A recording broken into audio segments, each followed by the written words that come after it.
you so much, everyone. This is going to be a very, very, very short presentation, just a little introduction and a fun activity for all of us. So if you've been sitting for a long time, you're getting a little antsy, we're gonna play something. We're actually going to practice something together that could help you with anxiety, an actual experiential component. I'm just going to take a minute or two just to introduce it. I'd also just like to say the unbelievable humility I feel being up here right now. Dr. Norman Blumenthal was actually my pastoral counseling professor when I was in Smicha and NYU, and he taught us as Smicha students, as rabbis, how to be good counselors, good listeners to people in our community. And it was at that moment that I decided that I would like to go and pursue a degree in psychology as well, much to my wife's dismay. So it's humbling to be on the stage with him, as well as Dr. David Rosmarin, who was my supervisor at the Center for Anxiety. And thank you so much to everyone for coming out, and especially to our presenters. We need more events like this, more courageous individuals to speak up and to be open and to break the stigma on mental health. Now, I know it's late, and I don't know how many of you look like you live very close by, but I live in Long Island. And by show of hands, how many people are familiar have ever taken the Long Island Railroad, the LIRR? Okay, great. All right, good. So, when I was a kid growing up in Long Island and used to take the LIRR to Manhattan, I never noticed the names of the lines, the names of the tracks, what they meant. For instance, there's a lot of these funny names, Ronkonkoma, Oyster Bay. What are some other lines people are familiar with? Jamaica, obviously, Far Rockaway, Long Beach, Montauk, etc. I'm very used to hearing those names announced over and over again. So I never understood why it's given a name. And then one day it dawned on me. The name of the line is the last stop. Right? The last stop on Montauk is Montauk. The last stop on the Far Rockaway line is Far Rockaway. That's how they name the lines. And I think this is a great analogy for how anxiety works, what the curse of anxiety is. The curse of anxiety is that even though you're sitting in Jamaica Station, in your head, you're in the last stop. You're already in Montauk. You're already in Long Beach. You're already in that last place, that scary, worst-case scenario that you think is going to come true, even though you're not. You're just sitting in Jamaica. It takes you away from the present. It takes you out of where you are, when you are, and it takes you to some reality that doesn't exist yet, that may not even happen. And that's really the curse of anxiety. It doesn't just take away your future, it takes away your present. So one skill that has been very popular lately is called mindfulness. And mindfulness, very simply, is just paying attention on purpose to the moment, being present. And that's very hard. So for instance, if you ever got the text, the worst text to get is, hey, call me when you have a sec, I just want to talk to you about something, right? Especially from a parent. Right? I can't go a whole work day if it's from a parent or a family member. I got to know right away because I'm thinking about the worst case scenario. So how do you deal with those situations? So in truth, mindfulness sounds like a very new age, very kind of, hippy-dippy treatment and movement.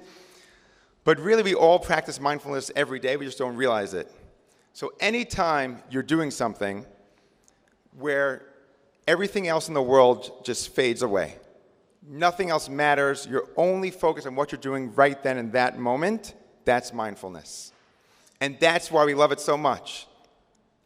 So for example, what are some things that people love to do that when they're doing it, they're totally in the moment, they're totally focused? What are some things that people actually like?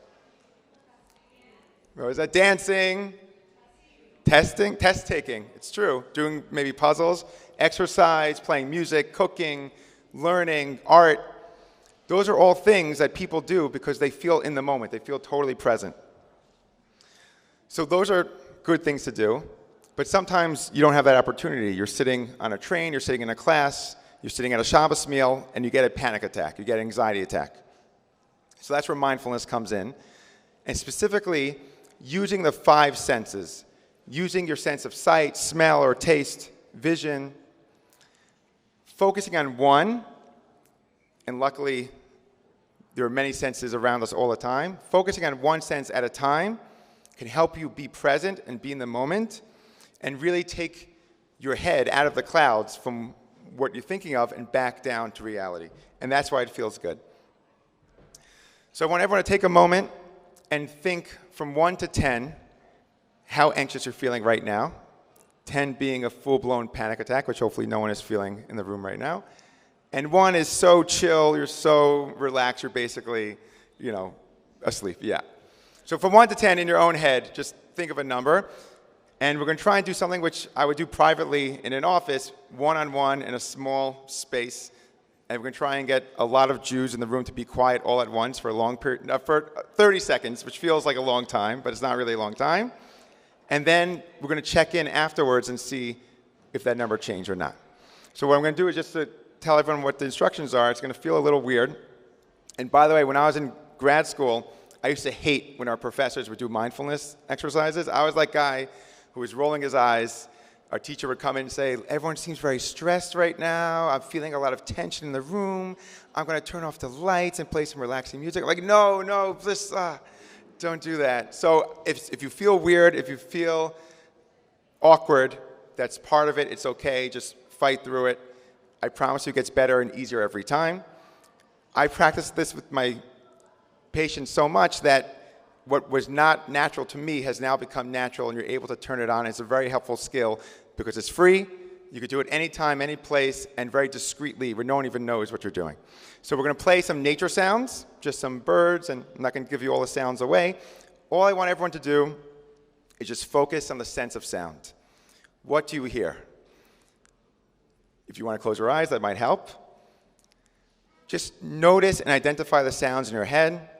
Some people often say, I was thinking about this time I went on this trip, and that's not technically mindful, it's not technically present, because you're not in the moment. Just try and hear the sounds in your head. You will inevitably start thinking about what you have to do when you go home tonight, and that's normal. I'm going to do it along with you, but see how long it takes you to get back to the moment, back to the present, and say in your head, focus on the sounds. Focus on the sounds. Rabbi Moshe.